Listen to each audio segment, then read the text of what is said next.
Assalamualaikum warahmatullahi wabarakatuh. Salam sejahtera untuk kita semua. Tapi pun, rekan mahasiswa yang terhormat, apa kabarnya semua? Semoga dalam keadaan sehat walafiat dan tetap semangat dimanapun kita berada. Pada kesempatan kali ini, izinkan saya untuk menjelaskan tentang pemerintahan daerah. Kenapa ini dibahas di awal dalam perkuliahan hukum otonomi daerah?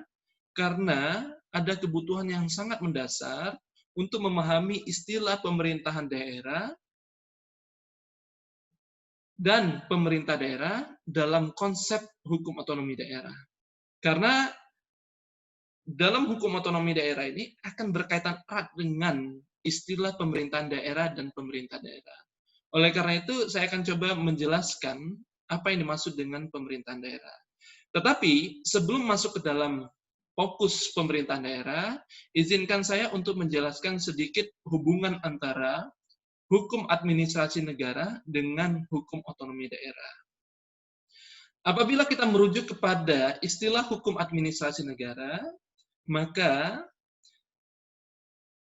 istilah hukum administrasi negara itu bisa dikatakan sebagai hukum yang mengatur pemerintahan dalam suatu negara untuk mencapai tujuannya. Tujuan di sini adalah welfare state, negara kesejahteraan. Nah, kenapa dikatakan hukum yang mengatur pemerintahan? Karena istilah administrasi yang dimaksud dalam hukum administrasi negara itu menggunakan kosakata bestuur dalam bahasa Belanda, yang berarti pemerintahan. Nah, pemerintahan ini memiliki berbagai macam makna, mulai dari pemerintahan yang dilakukan oleh pemerintah pusat hingga pemerintahan yang dilakukan oleh pemerintah di daerah. Nah, oleh karena itu, kalau kita coba melihat hubungan antara hukum administrasi negara dengan hukum otonomi daerah, ada hubungan yang sangat erat. Karena hukum otonomi daerah ini adalah bagian keilmuan dari hukum administrasi negara yang berfokus kepada bagaimana penyelenggaraan urusan pemerintahan di daerah itu dilakukan sesuai dengan peraturan perundang-undangan. Sehingga apabila kita merujuk kepada istilah hukum administrasi negara yang berfokus pada pemerintahan, maka hukum otonomi daerah di sini adalah berfokus kepada pemerintahan di tingkat daerah. Dengan kata lain, hukum otonomi daerah merupakan cabang dari hukum administrasi negara yang berfokus kepada beberapa hal. Di antaranya ada daerah otonom yang berkaitan dengan sistem, prosedur, hingga kebijakan dari daerah. Selain itu, dalam hukum otonomi daerah juga akan berkaitan erat dengan istilah keuangan daerah dan bagaimana keuangan daerah tersebut diselenggarakan. Mulai dari dana alokasi umum, dana alokasi khusus, hingga pendapatan asli daerah. Nah, ini tentu ya, kenapa sangat penting untuk dibahas dalam hukum otonomi daerah? Karena tidak akan mungkin berjalan suatu daerah otonom apabila tidak ada keuangan daerah. Selain itu, dalam hukum otonomi daerah juga, itu akan berbicara tentang pembinaan dan pengawasan. Kenapa berbicara tentang pembinaan dan pengawasan? Karena pasca otonomi daerah tahun 2004, dengan lahirnya Undang-Undang 32 tahun 2004 tentang pemerintahan daerah, nyaris otonomi daerah ini seperti kehilangan jati diri yang sesungguhnya. Karena kenapa? Karena banyak pihak yang beranggapan bahwa pasca otonomi daerah, maka daerah berhak untuk mengatur dan mengurus urusan pemerintahnya sendiri, tanpa memperhatikan kepentingan pemerintah pusat. Oleh karena itu, dalam hukum otonomi daerah ini akan mencoba mempelajari terkait dengan pembinaan dan pengawasan dalam otonomi daerah. Supaya apa? Supaya melahirkan tujuan yang sesungguhnya dari otonomi daerah. Di mana otonomi daerah itu adalah proses penyerahan wewenang kepada daerah untuk mengatur dan mengurus urusan pemerintahan sekaligus kepentingan masyarakat setempat dalam rangka mencapai kesejahteraan. Nah, oleh karena itu perlu pembinaan dan pengawasan supaya ya nilai-nilai ya penyerahan wewenang ini tidak disalah tafsirkan. Oleh karena itu dalam hukum otonomi daerah kita akan banyak belajar tentang pembinaan dan pengawasan dalam otonomi daerah. Nah, selanjutnya, seperti yang saya sampaikan di awal, penting bagi seorang mahasiswa Fakultas Hukum ataupun orang yang ingin belajar otonomi daerah, memahami konsep pemerintahan daerah dengan pemerintah daerah. Karena dua hal ini antara pemerintahan daerah dengan pemerintah daerah itu berbeda. Di mana berdasarkan pasal 1 ayat 2 Undang-Undang 23 tahun 2014 tentang pemerintahan daerah, dikatakan yang dimaksud pemerintahan daerah adalah penyelenggaraan urusan pemerintahan oleh pemerintah daerah dan DPRD menurut azas otonomi dan tugas pembantuan dengan prinsip otonomi seluas-luasnya dalam sistem dan prinsip negara kesatuan Republik Indonesia sebagaimana yang dimaksud dalam Undang-Undang Dasar 1945. Dengan kata lain, dapat dikatakan bahwa pemerintahan daerah itu berbicara tentang suatu sistem, prosedur, hingga kebijakan, ya. Tetapi untuk sistem ini tetap diselenggarakan oleh organ. Oleh karena itu, maka dikatakan di dalam Undang-Undang 23 tahun 2014 ini, yang dimaksud dengan pemerintahan daerah itu adalah penyelenggaraan urusan pemerintahan. Sistem ini ya akan diselenggarakan ya mulai dari urusan pemerintahan hingga dengan kepentingan masyarakat setempat oleh organ yang disebut dengan pemerintah daerah. Nah, pemerintah daerah di sini dalam konteks kabupaten kota adalah bupati maupun wali kota. Sedangkan pemerintah daerah dalam konteks provinsi adanya gubernur. Nah, selain oleh pemerintah daerah, penyelenggaraan urusan pemerintahan ini diselenggarakan oleh DPRD sebagai wakil dari rakyat. Nah, DPRD di sini kalau berbicara tentang konteks kabupaten kota, maka DPRD adalah DPRD kabupaten kota. Sedangkan apabila konteksnya provinsi, maka DPRD provinsi. Berdasarkan azas otonomi yang dimaksud adalah azas desentralisasi, penyerahan wewenang, maupun azas dekonsentrasi atau proses pelimpahan wewenang, serta azas tugas pembantuan, di mana pemerintah pusat memberikan penugasan kepada pemerintah daerah provinsi maupun kabupaten kota untuk membantu tugas-tugas dari pemerintah pusat. Dengan prinsip otonomi yang seluas-luasnya, kenapa dikatakan dengan prinsip yang seluas-luasnya?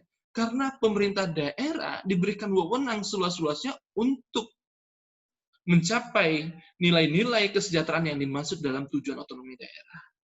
Tetapi yang harus diperhatikan dalam prinsip otonomi yang seluas-luasnya ini harus memperhatikan sistem dan prinsip negara kesatuan Republik Indonesia. Di mana sekalipun daerah memiliki kewenangan otonomi, tetap harus mengacu dan berpedoman kepada peraturan perundang-undangan yang telah dibentuk oleh pemerintah pusat. Dalam hal ini, daerah mempunyai wewenang, tetap wewenang tersebut tidak boleh menyalahi peraturan perundang-undangan. Nah, selanjutnya, berkaitan dengan pemerintah daerah, dalam pasal 1 ayat 3 Undang-Undang 23 tahun 2014 tentang pemerintah daerah dikatakan yang dimaksud dengan pemerintah daerah adalah kepala daerah. Ya, sebagai unsur penyelenggara pemerintahan daerah yang memimpin pelaksanaan urusan pemerintahan yang menjadi kewenangan daerah otonom. Jadi, apabila kita merujuk kepada pasal 1 ayat 3 Undang-Undang 23 tahun 2014 ini, dapat dikatakan bahwa pemerintah daerah itu adalah organ. Ya, organ yang disebut dengan kepala daerah.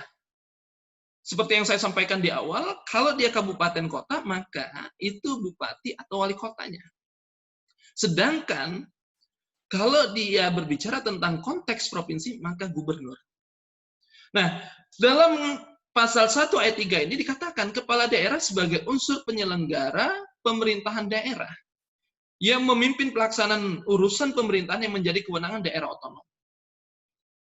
Dengan kata lain, apabila kita merujuk kepada pemahaman pasal 1 ayat 3, Undang-Undang 23 tahun 2014, bisa dikatakan bahwa pemerintah daerah itu adalah organ yang menyelenggarakan urusan pemerintahan daerah.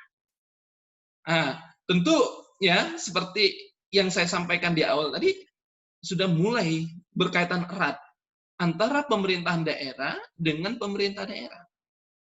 Di mana pemerintahan daerah itu berbicara tentang sistem, ya, mulai dari prosedurnya, kebijakannya, keuangannya, hingga pembinaannya. Tetapi di satu sisi, sistem ini tidak akan mencapai tujuannya, ya, apabila tidak diselenggarakan oleh organ pelaksana. Dalam hal ini siapa? Kepala daerahnya. Oleh karena itu, ya, tentu sangat berhubungan erat antara pemerintahan daerah dengan pemerintah daerah. Ya, apalagi kedua hal ini dihubungkan dengan otonomi daerah. Karena sesungguhnya otonomi daerah, ya, tidak akan dapat terselenggara dengan baik apabila tidak ada sistem yang disebut dengan pemerintahan daerah, serta otonomi daerah juga tidak dapat terselenggara dengan baik apabila tidak ada organ yang disebut dengan pemerintah daerah.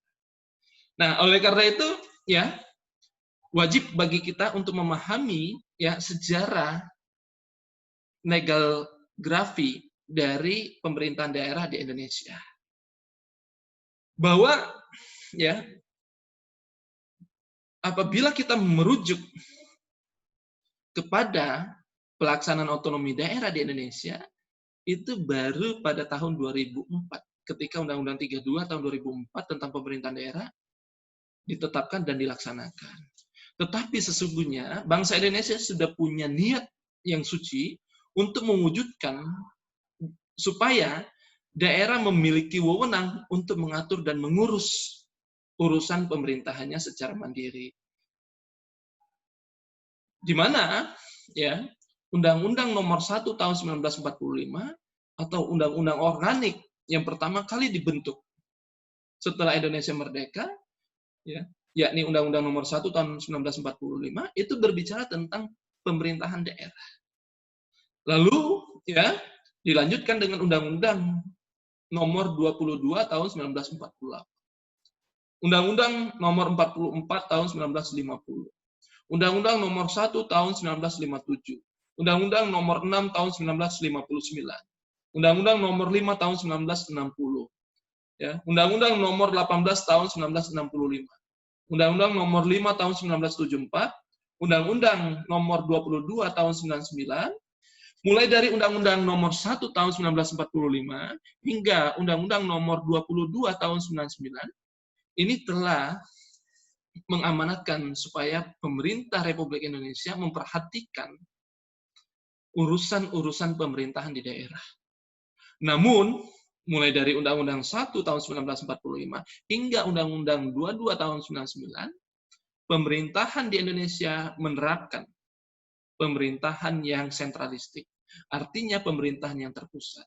Barulah pada tahun 2004 lahir Undang-Undang 32 tahun 2004 dengan semangat reformasi untuk menyerahkan sebagian urusan pemerintahan di daerah untuk diselenggarakan oleh pemerintah daerah.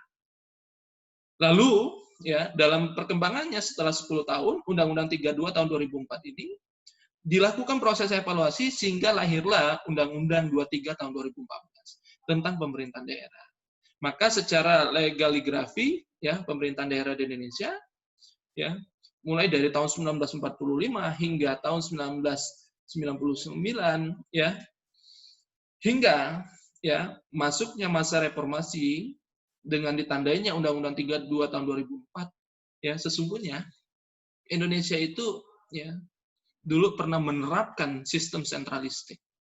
Sehingga apapun yang dibuat oleh pemerintah daerah tetap diatur oleh pemerintah pusat secara terpusat.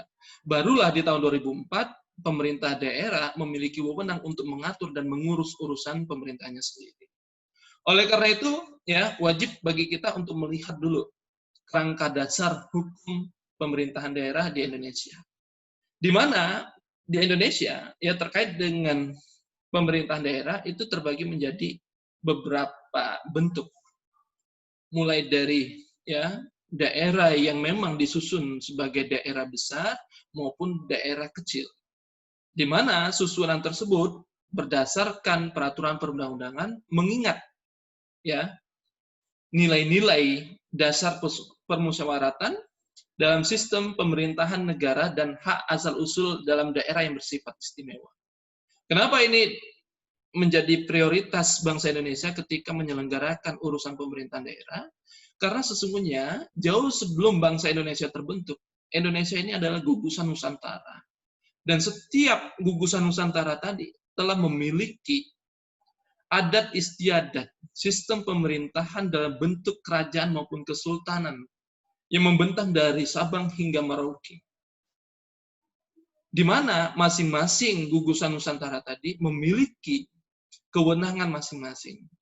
Sehingga ketika founding father kita melakukan proses negosiasi, mencoba mengkonsolidasi gugusan Nusantara untuk bergabung dalam bangsa Indonesia, maka ada beberapa aspek yang telah menjadi kesepakatan bersama dan harus diwujudkan. Di antaranya, ya, ada beberapa daerah yang memang memiliki adat istiadat yang tidak bisa disamaratakan dengan daerah lain. Ada juga daerah yang memang sudah memiliki kekayaan alam yang melimpah. Ada juga, ya, daerah yang memiliki sistem pemerintahan berdasarkan kerajaan maupun kesultanan yang memang sudah eksis dan mampu mesejahterakan masyarakat. Oleh karena itu, ya, founding father kita telah merumuskan dalam konstitusi, dalam Undang-Undang Dasar 1945 untuk memasukkan, ya, nilai-nilai yang memandang dan mengingat dasar pemusyawaratan yang pernah ada sebelum bangsa Indonesia terbentuk ke dalam konstitusi. Hingga lahirlah, ya, hak asal usul dalam daerah yang bersifat istimewa maupun daerah yang bersifat khusus. Nah, oleh karena itu di dalam pasal 18A Undang-Undang Dasar 1945 dikatakan bahwa hubungan wewenang antara pemerintah pusat dan pemerintah daerah provinsi, kabupaten dan kota atau antara provinsi dan kabupaten kota diatur undang-undang dengan memperhatikan kekhususan dan keragaman daerah. Tentu nilai-nilai pasal 18A ayat 1 ini memang bentuk implementasi dari, ya, bagaimana bangsa Indonesia memperhatikan nilai-nilai yang telah disepakati antara founding father kita dengan pemimpin gugusan Nusantara. Selain itu, di dalam pasal 18A ayat 2 dikatakan hubungan keuangan, pelayanan umum, pemampatan sumber daya alam dan sumber daya lainnya antara pemerintah pusat dan pemerintahan daerah diatur dan dilaksanakan secara adil dan selaras berdasarkan undang-undang. Nah, tentu kembali lagi, kenapa ada ayat 2 ini? Karena memang, ya, pemerintah Republik Indonesia memahami bahwa terbentuknya pemerintah Republik Indonesia ini berasal dari kesepakatan. Ya, kesepakatan founding father kita dengan pemimpin gugusan Nusantara. Sehingga apapun yang dilakukan oleh pemerintah pusat seharusnya memperhatikan, ya, nilai-nilai keadilan dan selaras dengan kontrak-kontrak maupun kesepakatan politik yang pernah diambil. Oleh karena itu, ya, wajib bagi kita untuk memahami kenapa di dalam pasal 18B Undang-Undang Dasar 1945 dikatakan bahwa negara mengakui dan menghormati satuan pemerintahan daerah yang bersifat khusus atau bersifat istimewa yang diatur dengan undang-undang. Kenapa dikatakan bahwa negara mengakui dan menghormati satuan pemerintahan daerah yang bersifat khusus dan istimewa? Karena tadi ada beberapa kesepakatan antara founding father kita dengan pemimpin gugusan Nusantara tadi yang memang secara notabene sebelum terbentuknya bangsa Indonesia telah menyepakati beberapa hal. Atas berdasarkan beberapa pertimbangan dan beberapa alasan yang telah disampaikan pada saat kesepakatan akan diambil, maka diwujudkanlah dalam konstitusi melalui pasal 18B dikatakan bahwa negara menghormati sekaligus mengakui, ya, pemerintah daerah yang bersifat istimewa seperti halnya Nangro Aceh Darussalam, daerah istimewa Yogyakarta, hingga daerah istimewa Papua. Tetapi semuanya ini diatur dengan undang-undang. Ya, kita akan berbicara tentang ya undang-undang keistimewaan dan undang-undang khususan ini nanti pada sesi selanjutnya.